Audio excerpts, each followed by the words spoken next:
Messi কেন হল্যান্ডের চেয়ে এগিয়ে? ম্যানচেস্টার সিটিতে পা রাখার পর থেকেই একের পর এক রেকর্ড জন্ম দিয়ে যাচ্ছে আর্লিং হল্যান্ড। তারকা স্ট্রাইকারের উড়ন্ত পারফরম্যান্স, সতীর্থ ও টিম ম্যানেজমেন্টের পাশাপাশি উচ্ছ্বাসিত কোচ পেপ গার্দিওলাও। তবে অতি মানবীয় সব পারফরম্যান্সের পরেও সাবেক শীর্ষ লিওনেল মেসিকে বর্তমান শীর্ষের চেয়ে এগিয়ে রাখছেন স্প্যানিশ কোচ। কারণটাও অবশ্যই ব্যাখ্যা করছেন গার্দিওলা।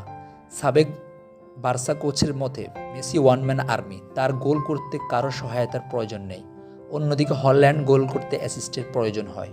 এ নিয়ে তিনি বলেন, আর্লিংয়ের সঙ্গে মেসির একটা বড় পার্থক্য আছে। গোল করতে সতীর্থদের সাহায্য প্রয়োজন পড়ে হল্যান্ডের, তবে মেসি একাই সেই কাজটা করতে পারে। সিটিজেন কোচের এমন মন্তব্যের পর সমর্থকদের মধ্যে ব্যাপক মতভেদ দেখা গেছে। গার্দিওলার মন্তব্যের সমর্থনে টুইটারে একজন লিখেছেন, সত্যটা সবসময় স্পষ্টভাবে বলা উচিত। মেসিকে কারো সাহায্য নিতে হয় না, অন্যদিকে বাকি সব খেলোয়াড়কে সাহায্য নিতে হয়। তবে এই মতের বিরোধী মন্তব্য দেখা গেছে সামাজিক যোগাযোগ মাধ্যমে। ইংলিশ ফুটবলে এক ভক্ত টুইটারে লিখেছেন, এটা সত্য যে মেসি দারুণ কিছু গোল করেছেন, কিন্তু